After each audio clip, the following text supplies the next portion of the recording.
Assalamualaikum warahmatullahi wabarakatuh. Kita jumpa lagi pada kesempatan ini. Saya Bustami Narda tak henti-hentinya mendoakan kepada Allah Subhanahu wa taala semoga seluruh pemirsa selalu mendapatkan keberkahan hidup dari Allah Subhanahu wa taala, Tuhan Yang Maha Esa. Sahabat BN, saya semenjak beberapa waktu terakhir ini heran saya. Kenapa kok kemana kita pergi orang di sana menyebut Anies.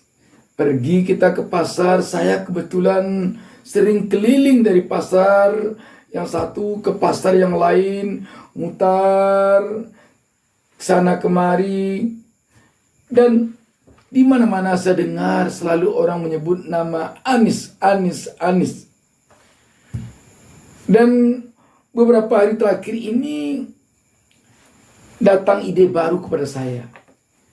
Kalau orang bicara tentang Anies di mana-mana, saya mau tanya, apa sebenarnya yang mereka bicarakan tentang Anies? Saya tanya pada suatu tempat, apa itu tentang Anies ceritanya? Saya tanya lagi di tempat yang lain, tentang Anies apa itu ceritanya? Saya tanya lagi di tempat yang lain, mengapa di sini kita bicara tentang Anies terus? Setelah beberapa hari saya berkeliling sana kemari, mengambil informasi sekaitan dengan pembicaraan banyak orang tentang Anies. Itu tentang Anies ceritanya. Saya tanya lagi di tempat yang lain, tentang Anies apa itu ceritanya? Saya tanya lagi di tempat yang lain, mengapa di sini kita bicara tentang Anies terus? Setelah beberapa hari saya berkeliling sana kemari, mengambil informasi sekaitan dengan pembicaraan banyak orang tentang Anies. Dari informasi yang saya serap, yang saya ambil pada berbagai kalangan masyarakat, saya menyimpulkan sebagai berikut. Banyaknya orang, banyaknya masyarakat dari berbagai kalangan, dari berbagai lapisan, dari berbagai tingkat pendidikan bicara tentang Anies. Ternyata masyarakat sekarang ini menginginkan pemimpin yang jujur. Satu kata dengan perbuatannya. Tidak suka hanya berjanji-janji tetapi tidak ditepati. Tidak suka bicara pagi A, bicara sore B. Dan orang yang jujur itu hanya akan bisa dia benar-benar jujur ketika dia taat beragama. Karena itu rakyat sekarang ini di republik ini tampaknya menginginkan pemimpinnya seorang yang taat beragama. Dan orang itu dilihatnya tepat sekali Anies Baswedan. Makanya di mana-mana sekarang ini orang bicara tentang Anies Baswedan.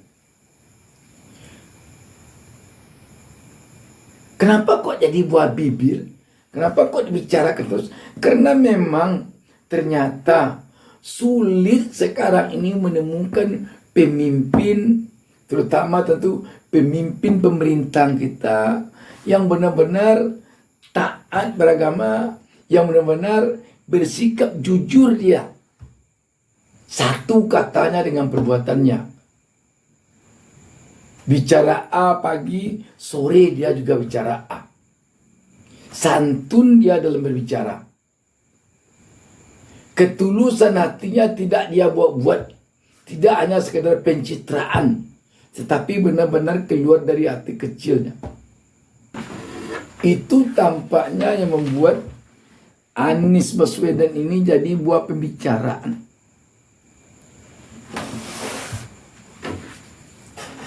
Selanjutnya, ternyata rakyat selama ini memperhatikan gerak-gerik, perilaku, langkah dan perbuatan Anies Baswedan. Ternyata Anies selama ini terlihat oleh rakyat, oleh masyarakat banyak, dia itu bisa menjadi pemimpin untuk semua orang, untuk semua suku bangsa, untuk semua etnis, untuk semua agama, untuk semua kalangan pendidikan, untuk semua profesi. Ini ternyata menjadi idaman bagi rakyat sekarang ini. Dan itu hanya ada pada Anies menurut mereka. Kenapa hanya ada kepada Anies? Anies telah terbukti mampu berbuat demikian selama memimpin DKI Jakarta. Anies tidak peduli lawannya. Ketika dia telah menjadi gubernur, dia yang menjadikan kawannya. Prinsipnya ternyata bagi Anies sesuai dengan pemantauan dari masyarakat, dari rakyat. Ternyata rakyat tahu bahwa Anies ini, begitu dia telah jadi gubernur DKI dulu, tidak ada baginya lagi istilah kawan dan lawan. Semuanya kawan, semuanya rakyatnya. Ini terbukti juga dari hasil bincang-bincang rakyat yang saya temui. Tahu rakyat rupanya ketika Anies Baswedan datang ke rumah seorang sastrawan terkenal, Remi Silado, dan Anies langsung membawa Remi Silado berobat. Dan Anies mengerahkan stafnya untuk memberikan pelayanan kesehatan kepada Remi Silado. Remi Silado ini siapa? Adalah rivalnya dulu. Dia tim sukses lawan Anies ketika Pilkada DKI Jakarta.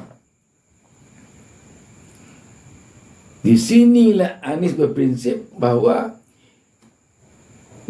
setelah memimpin tidak ada lagi istilah lawan, semuanya rakyatnya, semuanya. Sulit menjadi pemimpin seperti itu. Dan ini tampaknya oleh rakyat hanya ada pada Anies. Ini bukan hanya menurut rakyat Jakarta, tetapi menurut rakyat Republik Indonesia. Dari mana-mana. Selanjutnya, Anies Baswedan punya sifat memberikan reaksi kepada orang yang mengkritiknya, bahkan kepada orang-orang yang mencaci makinya dengan karya. Apa artinya?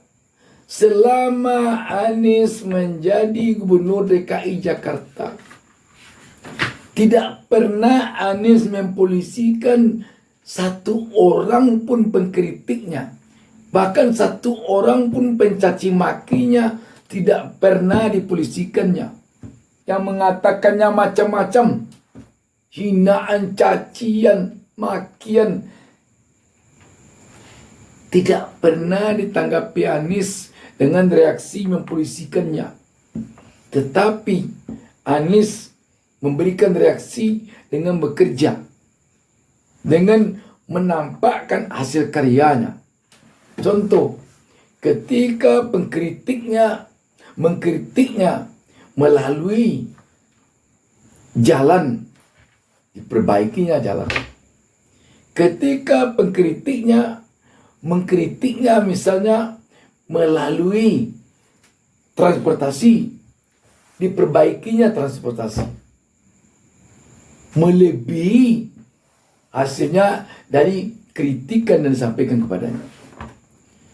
Jadi ini yang membuat rakyat tersangkut hatinya kepada Anies. Tidak pernah Anies berkata kasar, apalagi memenjarakan orang-orang yang mengkritiknya dengan pedas, bahkan orang-orang yang mencaci makinya. Ini ternyata tersemat di hati rakyat.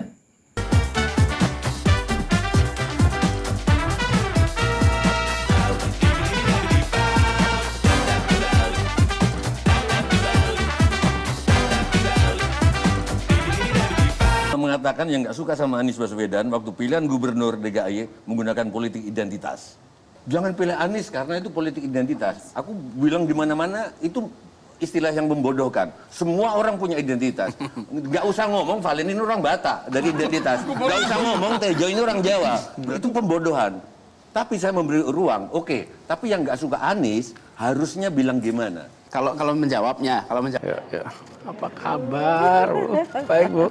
Baik, sehat. Apa kabar, Bu? Kita? Sehat, Bu. Sehat, Pak. Long time no see sekarang nih.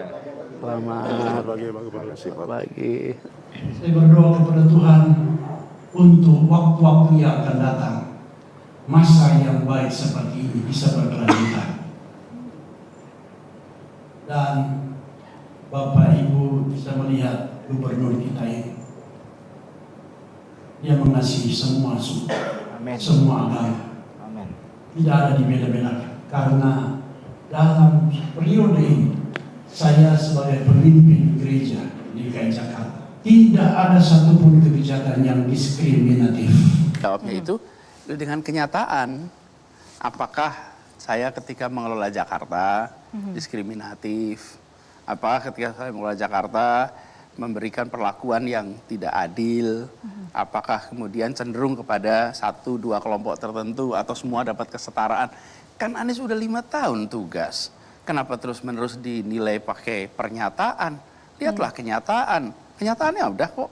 Jadi kalau misalnya dituduh dengan misalnya ya framing apapun juga, itu 2017. Karena itu saya nggak pernah bantah. Tidak membantah, tidak mengkoreksi. Kenapa? Saya cuma minta, ya Tuhan beri saya umur panjang supaya 5 tahun ini selesai. Karena kalau 5 tahun selesai, saya akan jawab semua itu. Semua tuduhan di masa kampanye. Kan ketakutan.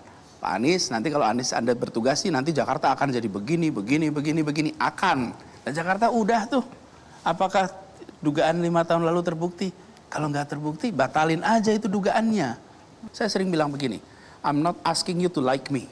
I'm asking you to help Jakarta. Saya nggak minta Anda menyukai saya, tapi saya minta Anda bantu Jakarta.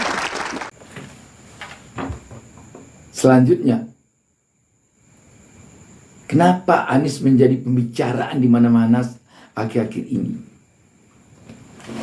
Karena dia berbicara bisa menyejukkan hati orang. Tutur katanya santun, tutur katanya bagaikan embun pagi, sejuk, terasa sampai ke hati. Senyumnya bukan senyum yang dibuat-buat, bukan senyum pencitraan. Memang begitulah senyumnya kepada semua orang. Senyum yang membuat orang terasa senang, adem. Selanjutnya, mengapa Anies menjadi buah bibir di tengah-tengah kalangan masyarakat di mana-mana akhir-akhir ini? Karena rakyat ternyata telah rindu dengan kehadiran seorang pemimpin yang muda, yang energik, yang rapi, yang gagah. Jadi ini tampaknya memang berpengaruh juga. Seorang pemimpin memang diperlukan juga gagah sehingga tidak sakit mata melihatnya. Kalau pemimpin yang tidak gagah, suka selebor-selebor aja, dia tidak rapi, sakit mata rakyat melihatnya.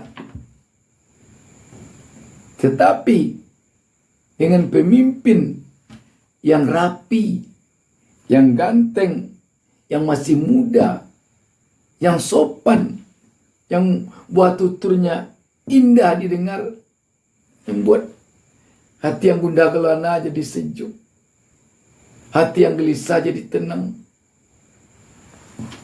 Sahabat BN, itu antara lain ternyata yang dapat saya serap dari berkelilingnya saya semenjak beberapa waktu terakhir ini ke tengah-tengah berbagai kalangan masyarakat, mendengar orang bicara tentang Anies, dan saya tidak ikut berkomentar banyak, tapi saya hanya mendengar dan saya hanya bertanya, kenapa orang di sini tertarik bicara tentang Anies? Sahabat BN, kita tentu berharap Allah memberikan seorang pemimpin yang benar-benar baik hatinya, baik budinya, baik sifatnya, cerdas orangnya, jujur orangnya, gagah orangnya, santun orangnya, dan ikhlas hatinya untuk mensejahterakan rakyatnya. Sahabat BN, tentu kita semuanya menginginkan pemimpin yang baik, yang tidak memusingkan kita, yang tidak membuat kita miskin gara-gara dia memimpin. Dan semoga Anies Baswedan benar-benar diridhai Allah Subhanahu wa taala untuk memimpin negara dan bangsa Indonesia periode 2024-2029. Demikian, wassalamualaikum warahmatullahi wabarakatuh. Jangan lupa subscribe. Jangan lupa subscribe. Jangan lupa satu